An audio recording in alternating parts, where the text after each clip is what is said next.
Once upon a time, the most outlandish fantasies of fringe political fabulists were confined to a narrow spectrum on the AM radio dial. They concocted delusional narratives that ranged from murderous first ladies to galactic alliances with Martians. It was an entertaining world of fiction and a guilty pleasure for some, even as the true believers were convinced of the frightening fate that was unfolding. Today, however, the boundaries between rational political discourse and raving madness have been erased. The extremist peddlers of nightmare scenarios, who were once thought to be charmingly eccentric at 1 a.m., are now advising elected representatives of the people to initiate investigations and draft bills addressing these non-existent threats. Congress today hosts members who are no more reliable, or sane, than the woolly denizens of Alex Jones Land or the lie factory of Fox Nation. Here are just a few of the urban legends that are now circulating in the halls of state and federal legislative bodies, courtesy of the Whack Job Broadcasting set. Number 1. The UN Arms Treaty that threatens U.S. sovereignty. The United Nations recently passed an initiative to address the proliferation of illegal arms trading amongst terrorists and rogue nations. As expected, the right-wing Chicken Little Brigade immediately began protesting that this was another attempt to dilute national sovereignty and bring about a one-world government. Of course, there is nothing in the proposal that would infringe on the rights of any nation to set their own standards for gun ownership.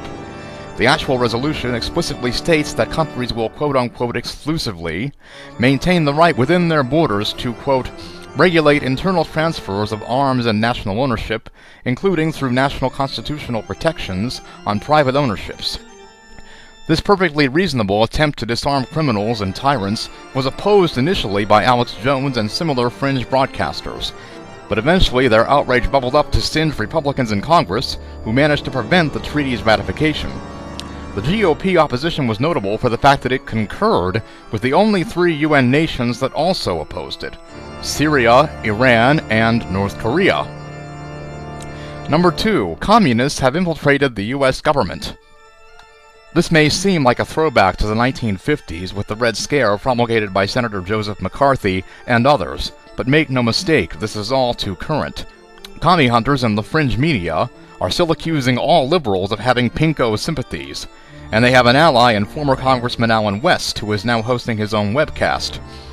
West told a group of supporters that, quote, I believe there's about 78 to 81 members of the Democrat Party who are members of the Communist Party. It's called the Congressional Progressive Caucus. West lost his seat last November, but it is important to note that the leadership in the House never rebuked him or disassociated themselves or the GOP from his remarks. Number 3. Muslims have infiltrated the U.S. government. This is a corollary to the commie conspiracy updated to smear a more contemporary foe. Originally, this allegation was espoused by the infamous Islamophobe Pamela Geller. She latched onto the fact that then Secretary of State Hillary Clinton had a close aide with a Muslim-sounding name. Huma Abedin has worked for Clinton for more than a decade and is respected by all who know her. She was even defended by House Speaker John Boehner and Senator John McCain.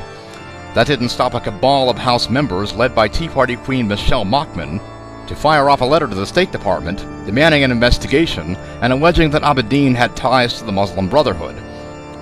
There was never any evidence provided to support these allegations, nor is there any evidence accompanying the new accusations by Texas Congressman Louis Gohmert, who told WorldNet Daily that Obama deliberately bungled the investigation of the Boston Marathon bombing because, quote, this administration has so many Muslim Brotherhood members that have influence. Number 4. Benghazi is Obama's Watergate. The king of right-wing talk radio, Rush Limbaugh, got the ball rolling with this one. He alleged on his program that Obama was deliberately blocking the investigation into the attack on the U.S. facility in Libya. Limbaugh could not come up with an explanation for why Obama would want to stymie the inquiry, so the implication left hanging was that he had some connection to the attack that he wanted to cover up. Numerous other media outlets jumped on this mini bandwagon, with Fox News assuming a prominent role. Every Fox program began banging the Benghazi drum, and integral to their publicity push was escalating the scandal to include congressional players to add Washington credibility, such as it is. Republicans like Lindsey Graham and John McCain were happy to comply. Number 5. The most important story in history. Not one to be ignored, Glenn Beck joined the fray with what he considered to be the most important story in history. The plot involved the Saudi man who was briefly questioned following the Boston Marathon bombing. It was quickly discovered that he was a victim, not a suspect, and he was released to recover from his injuries. However, Beck would not let go of the story. He threatened the White House that if they were not forthcoming with the truth about this, he would reveal evidence he had that would blow the roof off the White House. Beck's deadline came and went with no revelations of scandal.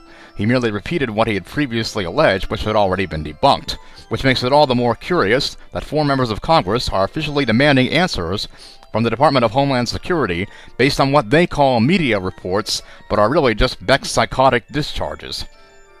Number 6. The government is stockpiling ammunition to kill us all. Last year, there was a flurry of panicky hand-wringing by notorious conspiracy mongers over reports that federal government agencies had purchased large caches of ammunition. In the minds of the nutcases on the right, that was evidence that the DHS is plotting a response to some impending disaster scenario, wherein they will be forced to kill every person in America 5 times. That is precisely what Mark Levin, Sean Hannity's replacement for Sarah Palin, is terrorizing his radio listeners with. This phony horror story was summarily dismissed by the DHS with documentation and proof that nothing out of the ordinary was occurring. It was merely a purchase contract to lock in lower prices for ammunition used commonly by several law enforcement agencies for regular use and training. Nevertheless, congressional overreaction to the quote-unquote news has resulted in a General Accounting Office inquiry into the purchase request. That inquiry was spurred by GOP Senator and Levin listener James Inhofe, who has also drafted a bill to prohibit ammunition purchases in amounts larger than those of previous administration. Presumably that's to make sure that the black guy doesn't get any ideas. And then there's number 7, Agenda 21. Amongst the conspiracy theory elite, there is only one supreme and all-encompassing doctrine of apocalyptic disaster, Agenda 21. The furor over this initiative dates back to the John Birch Society. In reality, it is just a UN guide to sustainable environments that recommends some completely voluntary measures aimed at advancing smart growth and safer, more livable communities. It was adopted by 178 countries and signed for the U.S. by President George H.W. Bush. It was, however, never ratified by the Senate. Somehow, this benign project was transformed in the minds of conservative mythmakers into a monstrously evil plot to steal the liberty of all mankind. Glenn Beck even wrote a book about it, wherein he describes it as, quote, centralized control over all human life on planet Earth, unquote. But the panic doesn't stop there. Multiple state resolutions banning its implementation with a foreboding tenor have been enacted. For example, Tennessee's resolution condemned its, quote, destructive and insidious nature, unquote, and began by saying, quote, whereas the United Nations Agenda 21 is a comprehensive plan of extreme environmentalism, social engineering, and global political control, that was initiated at the United Nations Conference on Environment and Development.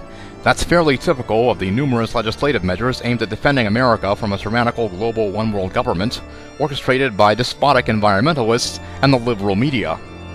And we might as well throw in George Soros, because that's who freshman Senator Ted Cruz of Texas believes is responsible for the whole affair. Cruz has promised that he will continue leading the fight to stop Agenda 21 and any other globalist plan that tries to subvert the U.S. Constitution and the liberties we all cherish as Americans, unquote. These delusional and thoroughly discredited inventions from the paranoia factories of Glenn Beck, Alex Jones, Rush Limbaugh, etc. were once the province of the radio backwoods and militia ham operators. And as frightening as these grim fairy tales are, what's truly scary is that this conspiratorial fiction is now being embraced by elected officials in Washington and state houses across the country.